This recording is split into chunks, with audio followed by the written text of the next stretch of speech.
We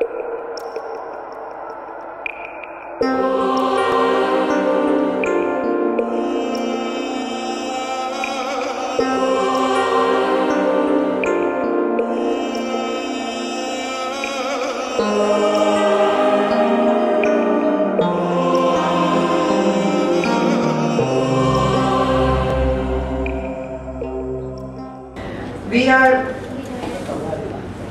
in the year which marks the 10 years of 2002 carnage, and 10 years of state impunity, 10 years of state complicity, 10 years of mindless violence, 10 years of everything which could have gone wrong, 10 years of manufacturing and perfecting the ways of spreading hatred in this state. I think it is very important that we are having this hearing today, and I thank on behalf of Anand and all the victims from Gujarat as well as activists and advocates who are going to be speaking here today. Thank you very much for organizing it as well. By way of background then, the mandate that I hold with the United Nations is the mandate of Special Rapporteur on Extrajudicial Summary Arbitrary Executions. What that is it focuses on illegal killings in terms of international human rights law, humanitarian law. I report to the Human Rights Council, sitting in Geneva, 47 states, and I also report to the General Assembly of the United Nations in New York. There are essentially three things that I do. One is to come on country visits. So this year I'm visiting India, I'll be visiting Turkey, and I'll be visiting Mexico. And in this particular case, it's a 2-week visit. So I'm here with my colleagues, Romy Brummer, who's a colleague with me in Pretoria and supporting the mandate, Nerita Tabirta, who's with the mandate and supporting the mandate in Geneva. And we are visiting for 2 weeks in India. And I'll say something more about that, and then on the same basis we do other country visits as well. 2004 19 जून एक मासूम लड़की इशरत जहां जिसकी as जो है 19 year थी, एक बहुत ही पुअर फैमिली से बिलोंग करती थी इशरत जहां, और उस लड़की को 19 तारीख को वो जब वेकेशन होता है, छुट्टियां होती, उसके कॉलेज जब बंद थे और वो जो ट्यूशन पढ़ाया करती थी वो ट्यूशन जब बंद था, तो पार्ट टाइम जॉब के लिए उसने एक जगह पार्ट टाइम जॉब उसने हासिल किया था, और उस जॉब के लिए वो अपने घर से निकली और 19 तारीख को वो लापता होती है घर से अपने, और 16 तारीख को उनके घर वालों को ये पता चलता है कि इशरत जहां अहमदाबाद में, गुजरात में इनकाउंटर में मार दी गई है, इसलिए कि वो एक टेररिस्ट थी। ये एक शॉकिंग न्यूज़ थी हम सबके लिए, इसलिए कि एक 19 साल की लड़की जो बहुत ही ज़हीन, बहुत ही ब्रिलियंट और खालसा कॉलेज की स्टूडेंट, खालसा कॉलेज का मास्टर अगर देखा जाए तो वहाँ के जो प्रिंसिपल है वो कहते हैं कि कोई एक दिन भी इशरत जहाँ एब्सेंट नहीं रही है, जहाँ वो ट्यूशन दिया करती थी एज अ ट्यूटर, वहाँ पर अगर वो मास्टर चेक करें तो वहाँ पर भी कहीं भी एक दिन भी एब्सेंट नहीं है इशरत जहाँ।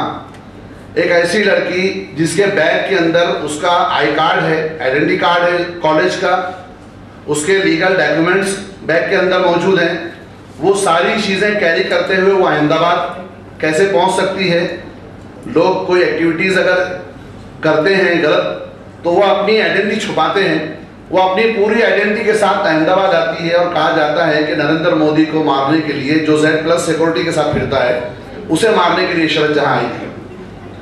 वहाँ से ये केस शुरू होता है, और डे 1 से हमने, उनकी मम्मी ने ये बात कही है कि ये फेक इनकाउंटर है, हमारी लड़की बेगुनाह थी, मासूम थी, इनोसेंट थी, उसे मारा गया है।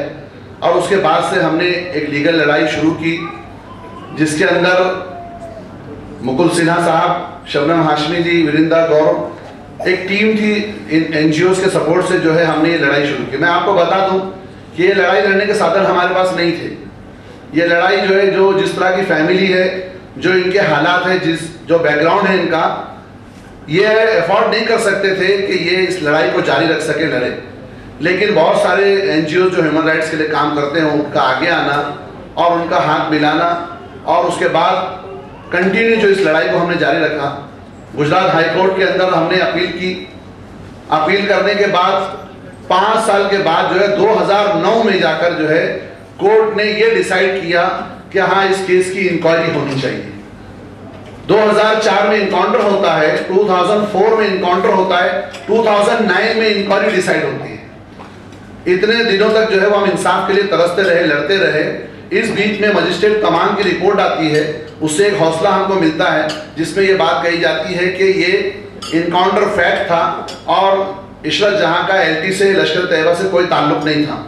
लेकिन फौरन उस रिपोर्ट पर जो है स्टे लिया जाता है। गुजरात गवर्नमेंट ने बार बार इस लड़ाई के अंदर जिस तरीके से हमें पिछाड़ने की कोशिश की, एक स्टेट जो है एक ऐसा जुर्म जो पुलिस वालों ने किया था, लेकिन उन्हें शेल्टर देने के लिए स्टेट गवर्नमेंट जिस तरह से आगे आती है, जिस तरह से उनको बचाने की कोशिश की जाती है, वो बहुत ही हैरतनाक है कि तमाम साहब की रिपोर्ट के ऊपर स्टे दिया जाता है, तमाम साहब की रिपोर्ट बंद कर दी जाती है।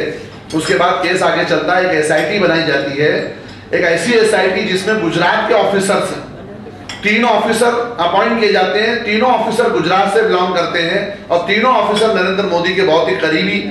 हमने जब उस एसआईटी को अपोज किया और सुप्रीम कोर्ट जब हम गए हैं, वहां से हमको राहत मिली और नई एसआईटी बनी। उस एसआईटी ने काम छोड़ दिया, उसके बाद और एक एसआईटी का गठन हुआ।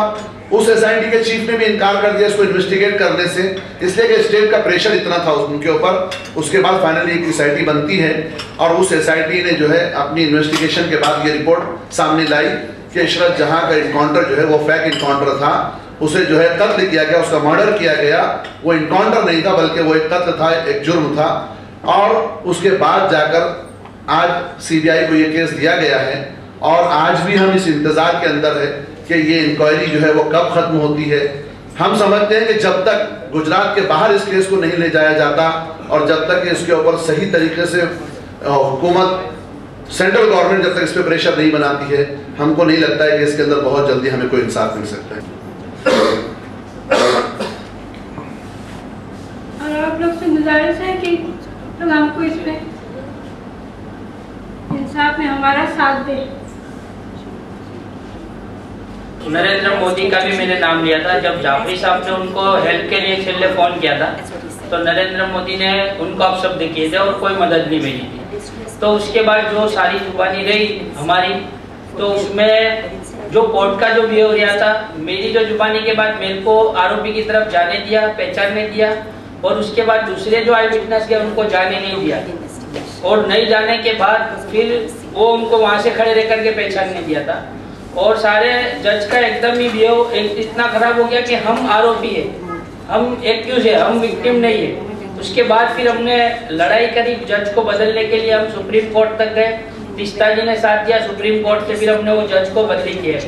उसके बाद दूसरे जज आए, वहां तक कि हमारी यहाँ पर के कोर्टों के अंदर भी हमारे को आरोपी की जैसा देखा जाता है, जबकि नरेंद्र मोदी के ऊपर कोई आरोप नहीं लग रहा है कि हमने, नरेंद्र मोदी जी ने ये जाफरी साहब को अपशब्द किए थे।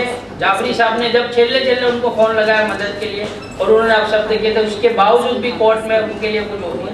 मैंने जब वहाँ गुलबर्ग सोसाइटी में जब हादसा हो रहा है, सुबह से शाम तक कोई मदद नहीं मिल रही थी। मेरा जो ब्रदर इन लॉ थे कमिश्नर के पास गए, उन लोगों ने भी मदद की कि वहाँ हमारी फैमिली है, पासी जोलियासन फैमिली, तो वहाँ हम भी रिक्वेस्ट कर रहे थे उसी टाइम पर जब लोगों को जला रहे थे। और तब हमने बोला कि हम गुजराती भी नहीं है, हिंदू भी है, हम लोग पारसी है, क्योंकि हम लोगों की माँ बहन को जलाए थे, हम लोग आपको नहीं छोड़ेंगे। तब मेरे जेठ, हमने मदद मांगी थी, तो मेरे जेठ वहाँ कमिश्नर ऑफिस के पास गए, कमिश्नर के पास गए, कमिश्नर ने बात कराई, जो एहसान जाफरी के घर वहाँ फ़ोन किया, तो वहाँ बात करके लो आपके भाई के साथ कमिश्नर के पास ही मैं बैठा हूँ, आप बात करो। जब मैंने कमिश्नर साहब से बात करी कि मैं पारसी हूँ, तो क्या आप कितने जन हो? तो मैंने बोला 3 जन हैं, और ऑलरेडी एहसान जाफरी के घर में अंदर 60-70 औरत और बच्चे सब बेहोश होके हुए थे। तो हमने बोला साइंस तो औरत ने बच्चे भी हैं, आप हम लोगों को बचा लो। तो क्या आप एड्रेस लिखाओ। तो जैसे मैंने एड्रेस लिखाना शुरू किया कि हम एहसान जाफरी के घर में हैं और कमिश्नर साहब ने फ़ोन कर दिया, ठीक है हम आपके भाई से एड्रेस ले लेते। और उसके बाद कोई मदद नहीं मिली।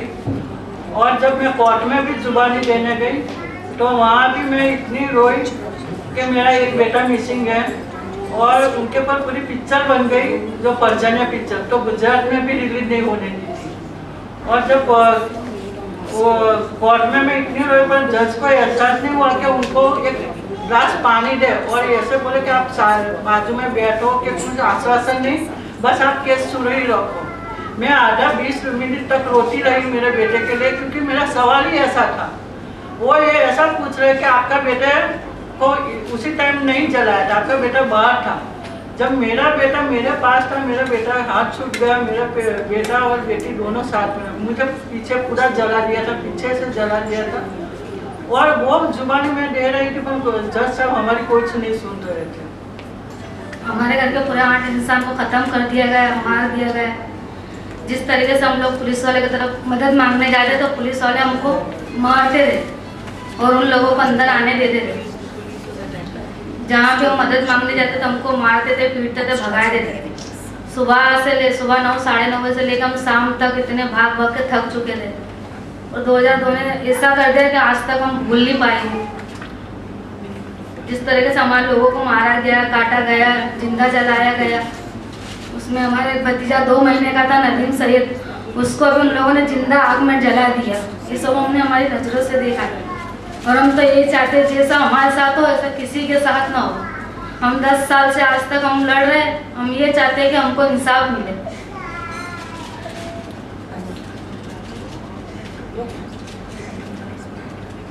आज भी हमको हमारे परिवार की बहुत याद आती है। जो जहाँ भी जाते हैं कहीं भी बोलते हैं, हमको ऐसा लगता नहीं कि 10 साल हुए हमारे साथ। हमको तो ऐसा लगता है कि अभी हाल का माहौल है, अभी हम हमारे साथ बीता है।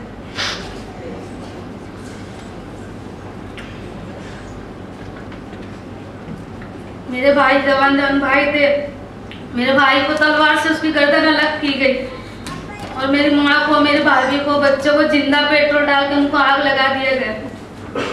ऐसा सब हम हमारी नजरों से देखे और हमको यही बोलते थे जहाँ भी मदद मांगने जाते थे, बोले तुमको तो आज हर हाल में मरना है, तुमको 48 घंटे का टाइम दिया गया है बोले, और ये ऊपर से ऑर्डर है तुमको। तो हम ये पूछते कि ऊपर से ऑर्डर देने वाला है कोई? हम तो वही चाहते हैं कि ऊपर से ऑर्डर दिया किसने। और गोधरा में जो ट्रेन जलाई गई, हमको पेपर दिखाया जाता था कि देखो जो गोधरा में ट्रेन जलाई गई, जैसा हाल वहाँ हुआ है, इससे बुरा हाल हम तुम्हारा करेंगे। ऐसे बोल बोल हम जहाँ भी मदद मांगने जाते थे, हमको इस तरह से उन लोगों ने मारते थे, जलाते थे और जवान लड़कियों को इस तरह बुरा हाल उन लोगों ने किया। इतनी जवान लड़कियों को बेदर्दी से उनके साथ ऐसा रेप किया, मारा है, ये सब हमारे साथ हुआ तो हम कैसे भूले। हम तो हमारे इंसाफ की लड़ाई लड़ ही रहे। आपके सबसे मेहरबानी मांगते कि हमारे को इंसाफ दिलाए। 2002 में भी वही थी और अभी भी मैं वही रहती हूँ। और जो हमारे साथ हुआ है वो सुबह के 9 साढ़े 9 बजे के टाइम था, जब हम घर में ही थे और ऐसा लगा कि सबने बोले कि चलो चलो बाहर निकलो। तो हम सब चाली के बाहर निकले और उसके बाद हम निकले तो देखे तो हिंदू का टोला बहुत बड़ा आया हुआ था। और उसके बाद हमारे को बोले कि चलो, हमारे सामने पहले मस्जिद जलाई गई, तोड़े मारे और कितने में ये देश छोड़े गएंगे और जवान लड़कों को गोली मारी है हमारे सामने। और उसके बाद जैसे जैसे वो लोग अंदर आए ऐसे ऐसे हम लोग पीछे जाते हैं और उसके बाद हम लोग गंगोत्री गोपी के तरफ गए और वहाँ जाके देखे तो सब हमारे लोग बैठे थे और हम भी वहीं बैठे थे। और उन्होंने बोले कि चलो चलो तुम्हारी मदद के लिए गाड़ी आई है पुलिस की, जो आपको ले जाएंगे आपकी सेफ्टी में। जब हम वहाँ से निकले तो एक मैदान में वहाँ पे भी बड़ा टोला था और इधर से भी टोला था और हम लोगों ने बीच में फंसे हुए और ऐसे फंसे तो हमको बस मत जलाना, काटना, मारना शुरू कर दिया हमारे को। और उसमें तो हमारे घर के ही 5 जन मर गएंगे। मेरी जवान लड़की को मार डाले और उसके बाद इतना बुरा बलात्कार किया गया है और मेरे को भी खुद जला दिया गया। मेरी लड़की छोटी उसको भी दोनों हाथ तोड़ डाले थे और मेरी अम्मा मर गएंगे और हमारे भी दूसरे आजू बाजू वाले तो उनको भी कितने वो जलाए गए, मारे गएंगे।